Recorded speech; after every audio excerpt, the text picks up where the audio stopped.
जय हिंद दोस्तों, जय श्री राम। कैसे हैं आप सब? Welcome to my channel MV studio. मैं हूं आपका होस्ट दोस्त मनीष। दोस्तों, अगर आप चैनल पे नए हैं तो सब्सक्राइब बटन को दबाइए।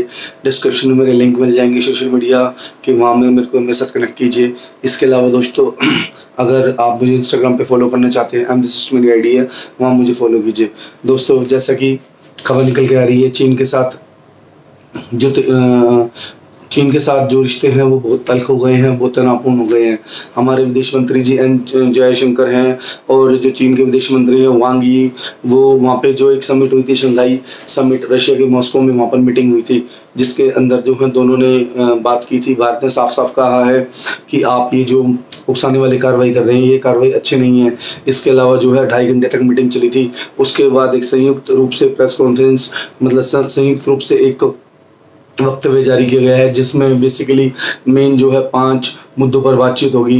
दोस्तों, इसके मुताबिक ये जो मौजूदा तनाव है उसको दोनों नेताओं के बीच में जो बातचीत हुई है उसके द्वारा सुलझाया जाएगा। बेसिकली जो हमारे दोनों के विदेश मंत्री हैं उनके बीच जो बात हुई है उनके अकॉर्डिंग ही इस तनाव को सुलझाया जाएगा। दोस्तों, इसके अलावा जो है कि पूर्वी लद्दाख में जो तनाव है वो दोनों देश के हितों में नहीं है, तो दोनों देशों की सेनाओं में बातचीत होना बहुत ज़रूरी है। जैसा कि मैंने आपको पहले बताया था कि दोनों देश की जो सेनाएं होती हैं उनके बीच में कोर कमांडर लेवल की या ब्रिगेडियर लेवल की मीटिंग होती है, ताकि जो तनाव है उसको वहीं रोका जा सके। बेसिकली अगर मीटिंग होती रहती है तो तनाव जो है वो कंट्रोल में रहता है, एक दूसरे के प्रति जो है बेसिकली कंट्रोल में रहती हैं, और चीज़ें डेली की बातें डिस्कस की जाती हैं। फॉर एग्जांपल, अगर आज चीनी सैनिक बड़े हैं, भारत की तरफ से कुछ प्रॉब्लम हुई है, तो उसको कोर कमांडर के लेवल की मीटिंग में किया जाता है, ताकि इस चीज़ को और ज़्यादा बढ़ावा नहीं दिया जा सके। दोस्तों, तीसरा पॉइंट ये है कि दोनों देश ऐसा कोई कदम नहीं उठाएंगे जिससे कि दोनों के बीच में कोई सीमा विवाद हो या दोनों की देशों की प्रॉब्लम जो हो। बेसिकली जो डीएस्केलेशन की प्रॉब्लम चल रही है चीन की तरफ से, वो भी भारतीय विदेश मंत्री ने साफ साफ चीन के विदेश मंत्री को समझाया है कि डीएस्केलेशन चाइना की तरफ से हो रही है। बेसिकली मई से जो पुरानी एलएसी थी, पहले की एलएसी, वही वास्तविक रेखा है, ये उन्होंने डिफाइन कर दिया है। दोस्तों, इसके अलावा 4th पॉइंट ये है कि सीमा विवाद सुलझाने के लिए विशेष प्रतिनिधि के बीच में बातचीत होना बहुत ज़रूरी है। जैसे कि जो चीन के विदेश मंत्री है और भारत की तरफ से भारत के जो राष्ट्रीय सुरक्षा सलाहकार अजीत डोवल जी हैं, उनके बीच मीटिंग हुई थी गलवान डिस्प्यूट के बाद। गलवान डिस्प्यूट जैसे कि आपको पता है 15 जून को था, जिसमें हमारे 20 सैनिक शहीद हुए थे और चाइना के भी 40 से 50 सैनिक मारे गए थे। तब भी बातचीत हुई थी और कुछ हद तक ये चीनी सैनिक फिंगर 4 से पीछे गए थे। तो अभी ये बातचीत आगे बढ़ेगी और कोशिश ये की जा रही है कि जो हमारे एनएसए हैं और चीन के जो चीन के जो रक्षा मंत्री हैं उनके बात में भी बातचीत हो जाए। दोस्तों, 5th पॉइंट पे बात ये हुई थी कि जैसे ही तनाव कम होगा और उसके अलावा विकास बहाली, मतलब और अच्छे कदम उठाए जाएंगे विकास बहाली के लिए, और ताकि अमन कायम हो सके। बेसिकली दोस्तों, बातचीत ये थी कि भारत ने चीन को साफ साफ कड़ा संदेश दे दिया है कि हम अपने लिए से पीछे हटने में नहीं है। हमारी राष्ट्रीय संप्रभुता और एकता के खिलाफ कोई कदम उठाएगा, भारतीय सेना उसका जो है माकूल जवाब देगी। तो ये मेन 5 पॉइंट पर बात हुई है, और इन चीज़ों में जो संयुक्त प्रेस कॉन्फ्रेंस जो वक्तव्य आया वो ये चीज़ थी। तो बेसिकली दोस्तों, अभी 3-4 दिन से कुछ ज़्यादा डिस्प्यूट हुआ नहीं है, क्योंकि अभी हमारी जो है रक्षा मंत्री राजनाथ सिंह जी भी वहाँ पे मिले थे और हमारे विदेश मंत्री की भी बात हुई है। कोशिश ये की जा रही है कि आने वाले अक्टूबर में एक बेस तैयार किया जाए, ताकि जो चीन के राष्ट्रपति शी जिनपिंग और भारत के प्रधानमंत्री नरेंद्र मोदी, उनके बारे में बातचीत हो सके। अब ये प्रारूप तैयार किया जा रहा है, बेस तैयार किया जा रहा है, ताकि 10 या 15 अक्टूबर में एक मॉस्को में समिट होने वाला है, उसमें हमारे जो भारतीय प्रधानमंत्री और अपने समकक्ष चीन के राष्ट्रपति से बातचीत करेंगे इस बारे में। तो अभी तक कोई डिस्प्यूट हुआ नहीं, अभी तक 3-4 दिन से कोई हलचल बॉर्डर पे हुई नहीं है। फायरिंग के बाद जो जैसे यथास्थिति थी वो वहीं पर बनी हुई है। दोस्तों, इसके अलावा जैसा कि आपको पता है कि भारत ने ब्लैक टॉप और फिंगर 4 की जो 20 से 25 चोटियां हैं उन पे कब्जा कर लिया है। चीन इससे बौखलाया हुआ है। दोस्तों, अगला पॉइंट ये है कि चीन की विस्तारवादी नीति से परेशान भारत और जापान ने एक समझौता किया है। इसके तहत दोनों देशों की सेनाएं एक दूसरे के सैन्य बेसों का इस्तेमाल कर पाएंगी। फॉर एग्जांपल, जैसे भारत को अगर कुछ चीन पे हमला करना है, तो जो चीन के सैन्य अड्डे हैं या जो उनका जो हवाई पट्टी है, जो सेना के ठिकाने हैं, वहाँ पर भारतीय सेना उसका इस्तेमाल कर पाएगी। सेम अगर जापान को भी चाइना से कुछ प्रॉब्लम है तो वो भारत के सैन्य अड्डों को क्या बोलते हैं उनका यूज़ कर पाएगी। दोस्तों, इसके अलावा जो है हमारे जो विदेश मंत्री जी हैं, जब वो उनसे मिले थे चीन के विदेश मंत्री से, उससे पहले वो तेहरान गए थे और वहाँ के विदेश मंत्री से ईरान के विदेश मंत्री से बात की थी, जिसमें चाबार एयरपोर्ट के बारे में बात हुई थी और जो इन्वेस्टमेंट भारत ने की है उसके बारे में भी बात की गई थी। दोस्तों अगली खबर बहुत ही अच्छी खबर है। जैसा कि आपको पता है कि राफेल को परसों राफेल को एक सेरेमनी के बाद जो है भारतीय वायुसेना में सम्मिलित कर लिया गया है औपचारिक तौर पे। जो राफेल फाइटर प्लेन है, जैसा कि आपको पता है कि फ्रांस से हमने इनको लिया है, अभी 5 राफेल आए हैं। फ्रांस के रक्षा मंत्री जी भी यहाँ आई थी सेरेमनी में और उन्होंने कहा है कि आने वाले अक्टूबर में भी जो है हमारे और एक दूसरी डिलीवरी जो है वो अक्टूबर तक की जा सकती है।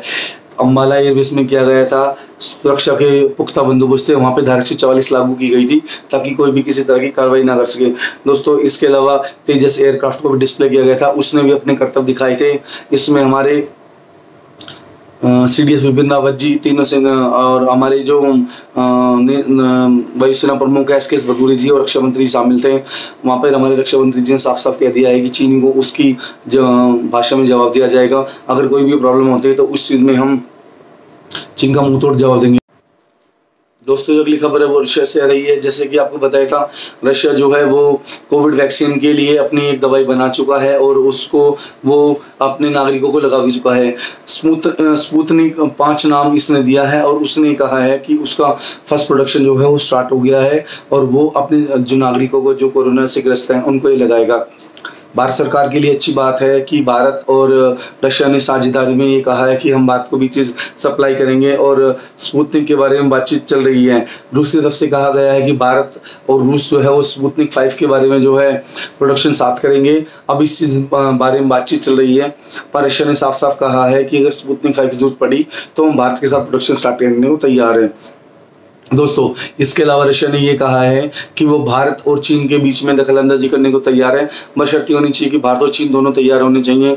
अगर चाइना बोलता है कि आप बीच में मध्यस्थता कीजिए तो हम नहीं करेंगे। जब तक भारत और चाइना दोनों तैयार नहीं होंगे हम बीच में मध्यस्थता करने के लिए बिल्कुल भी तैयार नहीं है। सेम चीज़ अमेरिकी राष्ट्रपति डोनाल्ड ट्रंप ने भी कहा था कि वो मध्यस्थता के लिए तैयार हैं। अगर भारत और चीन जो है वो दोनों तैयार हो जाते हैं तो हम मध्यस्थता करने के लिए तैयार हैं। जैसा कि आपको पता है कि अमेरिका में नवंबर में जो है राष्ट्रपति जी की इलेक्शन है, तो उस चीज़ के लिए भी जो है डोनाल्ड ट्रंप हाथ पैर मार रहे हैं ताकि उनको जो है भारतवंशियों को वोट मिल सके। दोस्तों इसके अलावा अगली खबर ये है कि जो चीनी सैनिक हैं वो लगातार भारतीय सैनिकों के पास पहुंचने की कोशिश कर रहे हैं। चुशूल में जो है रिजांगला सेक्टर, जहां पे भारतीय सैनिकों ने अपनी चौकियां बना ली हैं और जो टॉप है वहां पर वो काबिज हो गए हैं। भारतीय की पोजीशन बहुत मजबूत है। चीनी सैनिक जो वहाँ बार बार पहुंचने की कोशिश कर रहे हैं और इसी जब वो सितंबर में जब अभी बीच में उन्होंने फायरिंग की थी तो ये भी वो चाहते थे कि भारतीय सेना भी फायरिंग करे और इस चीज़ को बढ़ाया जाए, पर भारतीय सेना ने संयम रखा और उन्होंने चाइना को साफ साफ कह दिया कि आप पीछे हो जाइए, उनको वहाँ से भगा दिया था। दोस्तों चीनी कुछ ना कुछ हरकतें करता रहता है ताकि हमारी भारतीय सेना जो है अपना संयम खो दे और वो इस चीज़ को ग्लोबलाइज करके इस चीज़ को वहाँ पर बढ़ा सके। LAC पर गतिरोध के बीच सेना ने कहा है कि कूटनीतिक और राजनीतिक तौर पर भी जो है बातचीत चल रही है और कोर कमांडर लेवल की मीटिंग चल रही है, तो जो भी इस बारे में अपडेट होता रहता है वो डेली वो हमें बताता रहता है। दोस्तों जो पेंगुइन लेक है उसके 50 किलोमीटर के एरिया में भारतीय सेना ने अपनी जो घेराबंदी कर दी है, मेन चोटियों पे काबिज हो गया है। चीन की असली प्रॉब्लम ये है कि जो चीन का माल्टो जो एयरबेस है वो भारतीय सेना के बिल्कुल रडार में है।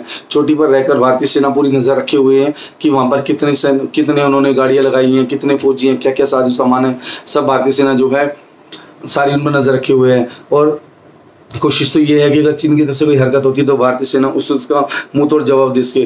दोस्तों ये 45 साल बाद फायरिंग हुई है, इससे पहले 1975 में असम में चीन की तरफ से फायरिंग की गई थी। तो दोस्तों इसके अलावा जो है LAC पर जो फायरिंग हुई थी उसमें हमारे जो आर्मी चीफ है MM नरवाने जी, उन्होंने रक्षा मंत्री जी को अपनी रिपोर्ट दी है। बेसिकली जो LAC पर प्रॉब्लम चल रही है उसके बारे में उनको बताया गया है। आज हमारे जो NSA अजीत डोभाल जी, उनकी प्रधानमंत्री के साथ मीटिंग हुई थी। उन्होंने बॉर्डर के बारे में लेटेस्ट अपडेट दिया है कि बॉर्डर पे क्या क्या प्रॉब्लम चल रही है और क्या क्या उस बारे में अपडेट है। तो जो अभी कल मीटिंग हुई थी जिसमें हमारे तीनों सेनाओं के अध्यक्ष हमारे CDS बिपिन रावत जी, NSA और रक्षा मंत्री जी शामिल थे। तो कल का जो अपडेट था वो आज प्रधानमंत्री जी को NSA ने दिया है। ये सूत्रों से खबर आई है कि मीटिंग हुई है, उन्होंने सारा अपडेट दिया है। उसके बारे में जो दोस्तों जो भी अपडेट होगा वो बता देंगे। दोस्तों पेंगुइन लेक की जो दक्षिण इंडिया है वहाँ पे चीन इसलिए ही बौखलाया हुआ है क्योंकि भारतीय सेना उन पर पैनी नजर रखे हुए हैं। उनकी कोई भी हरकत होती है उस बारे में भारतीय सेना उनको मुंह तोड़ जवाब दे रही है।